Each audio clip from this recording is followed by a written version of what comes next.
A lot of today has been thinking about a few things. One of them is the transatlantic relationship and the position of the United States. The other one is about the future of the alliance and where it goes. What will this discussion look like when NATO celebrates its centenary? I think it's appropriate, having discussed this incredible range of issues, space, cyber, Baltic, Black Sea, all sorts of fascinating issues, that we come back to some of these basics. And so we are rounding off on a very, very important note, a perspective from the future of the alliance. To give us a sense of where we go and to root that discussion, we have Ambassador Nick Burns, who of course was US Ambassador to NATO, a senior US diplomat, and is now at Harvard University. Ambassador Burns will pave the way for our final speaker, who is one of the most impressive 15-year-olds you will hear. Olivia Seltzer, through her publication, is helping young people everywhere think about global affairs and current affairs, global affairs and current events that impact our lives today and tomorrow. Ambassador Burns will share her background in a moment, but for now, please join me in welcoming him.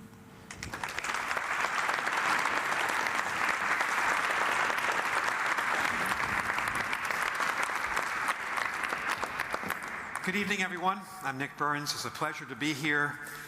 On 9/11, I was a very new American ambassador to NATO. I'd been there for 10 days.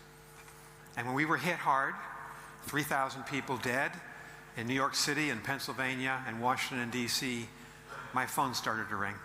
The Canadian ambassador, the French ambassador to NATO, the UK ambassador, the Dutch ambassador. We want to help. What can we do? And within 12 hours, we had decided to invoke Article 5 of the NATO treaty. An attack on one is an attack on all. And I can tell you, it was an emotional day, because Americans are not accustomed to being on the defensive, not accustomed to terrorist attacks on the scale of 9/11. All of our NATO allies stood up that day, and they supported us. It was emotional, and I felt grateful, and I feel grateful now. And that's why I support NATO. Because Americans shouldn't want to live alone in the world. We're powerful, but we can't defeat climate change on our own, and we have to defeat climate change. We can't arrest war on our own. We can't get much of anything done without Britain, without France, without Germany, without Greece. I'm grateful to NATO. And so when our president said today, President Trump, here in London, the United States doesn't get much out of NATO, I thoroughly disagree. The United States of America depends on our allies. We depend on our allies. And the only way we can create a just world, a peaceful world, which we should all want, especially the younger people here I'm seeing in great numbers, a safe world, is to stay together in this terrific alliance. And by the way, after 9/11, when the NATO allies invoked Article 5, they sent their troops to Afghanistan.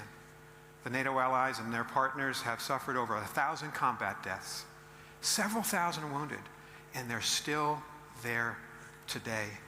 So as an American, I wanted to come here tonight to London to say thank you to the British people, to the French people, and to the peoples of the NATO alliance. We have to be hopeful about the future. And there's a 15-year-old young woman here from Santa Barbara High School, in the most beautiful town in the United States, I think, Santa Barbara, California. If you haven't visited, you should. She has started a group called the Crayon. She's trying to get young kids interested in being active, in being in the arena, in standing up for what they believe in, and registering to vote. And I want to introduce you to her because she's a member of Generation Z, Gen Z, and she gives my hope that younger people can lead us forward. So please join me in welcoming Olivia Seltzer.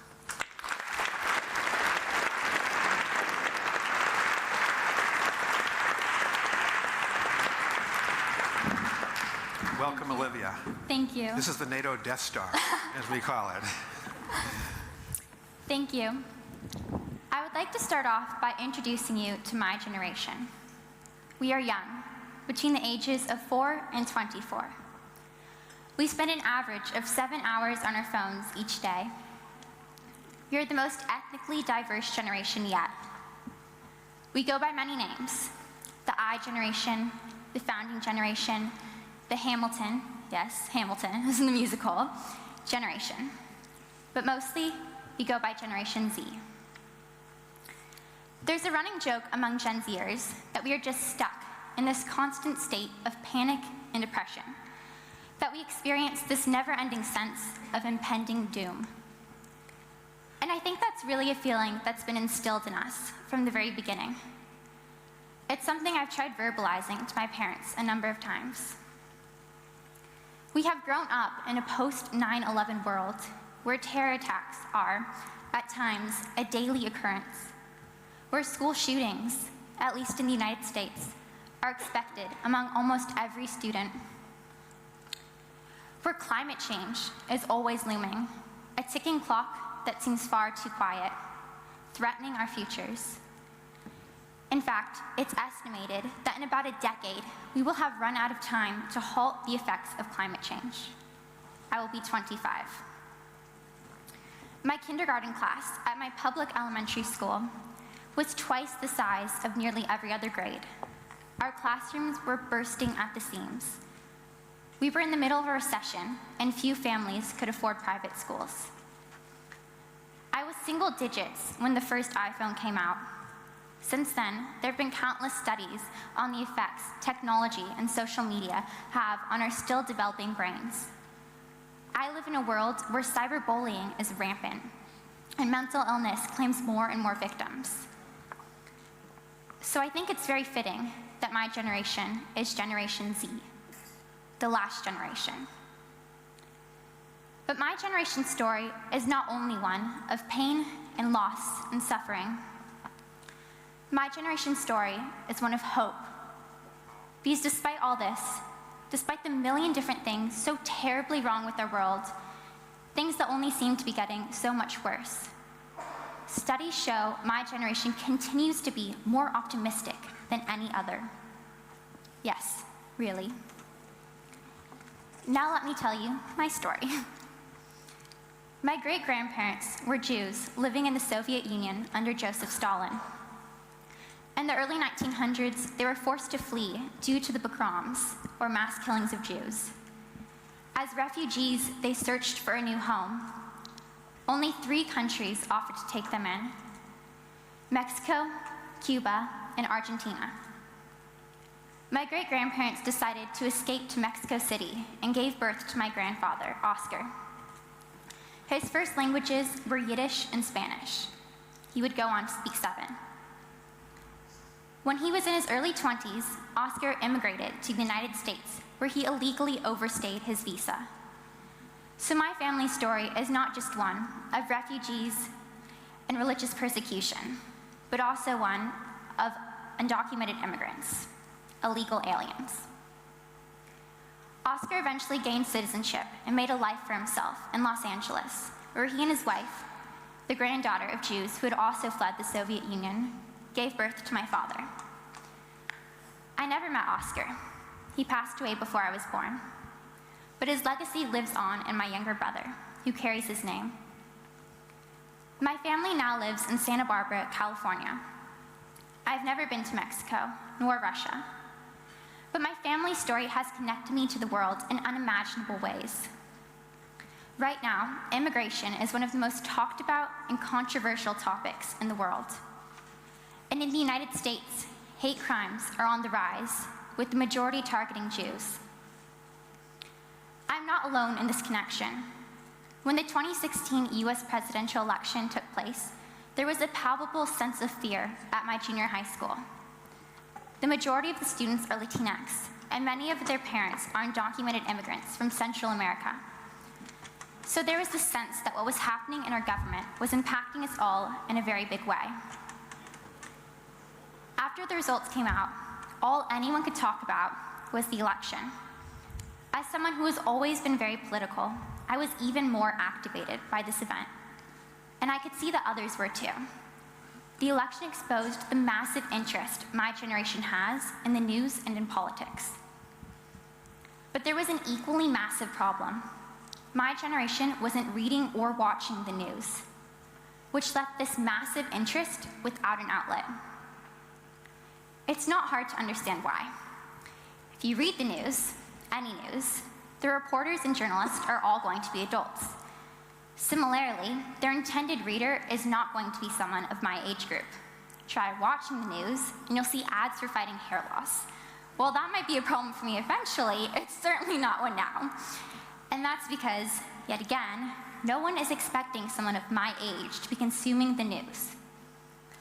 This creates media that's completely inaccessible for teens and young adults, not just because the news is not intended for us, but also because, unfortunately, it's not very understandable or engaging for my generation. I saw this as a huge problem for a variety of reasons. Every day, something goes on in the world that affects countless lives. And if we don't know about these things, we're doing a serious disservice to the people being affected for a very big reason. You can't change the world unless you know about it. Meaning, how can we be expected to create change if we don't even know where change needs to be made? The short answer is, you can't. That's why, in February of 2017, I founded the solution, the Crayon. Each morning, I wake up at 5 a.m. to read the news, create relevant stories, and rewrite them in a way that relates and connects to 13 to 30-year-olds. Then, I send it out in a quick, informational, and witty email or text. Our mission is to educate and activate, and our subscribers come from over 80 countries all over the world. Our monthly viewership is over 1 million. And you'll find this: recognizing a problem, creating a solution, is a common theme among Gen Zers. Because, yes, we are the last generation. We feel we are the last line of defense to solve the countless problems facing our world. But we are not standing idly by. We are not twiddling our thumbs. This sense of urgency has turned us all, myself included, into activists. And the interesting thing about this is how creative and innovative we've had to become in our activism. Many of us can't yet vote, so we raise our voices even louder in the hope that those who can will listen. We strike, we protest, we organize, we take to social media, we invent, we found organizations and charities. We do everything we can to ensure our future children won't have to fight, too. So we've established that Gen Z recognizes the problems facing our world. We've established that we see hope in ourselves and how we continue to fight. But how does any of this tie in with NATO? I turned to my Gen Z readers to find out. 75% thought they knew what NATO is, but some thought it had to do with trade, or maybe even got it confused with NAFTA. One Gen Zer thought it was a women's group. Of those who did know what NATO is, 86% thought it was necessary. The 14% who didn't were, interestingly enough, comprised of leading youth activists. And furthermore, those who did know what NATO is knew very, very little, on average ranking their knowledge a 2 out of 10. 76% of those who did know what NATO is did not think NATO does enough to address world issues. But alternately, almost no one knew that NATO counts environmental safety and climate change as some of its focuses. The biggest overarching theme I saw was one of disconnect. And here is my theory on why. My generation is young. We are used to being locked out of the system due to our age. And I think that's led to a sense of moving on, of, oh, we can't get involved here, so we need to find a different path. When asked what NATO can do to better engage young people, the answer was simple. Come to us. We are here. We are waiting. All we want is for older generations to listen and take action. We are doing the work. We were gathered en masse in classrooms and on social media. We want to get involved, so give us a way. Give us opportunities to become part of the conversation at NATO, precisely like you're doing by having me up on the stage here today. Educate us, on and offline. The most common response I saw was to access my generation through social media.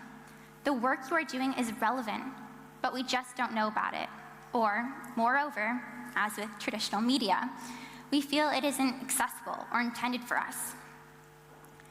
And if you want to know how to respond to these issues we so deeply care about, such as climate change and gun control, you have immense power. You are the policymakers, the world leaders. As much as we protest and organize and create, at the end of the day, our fate is in your hands. We only hope you care as much as we do. Thank you.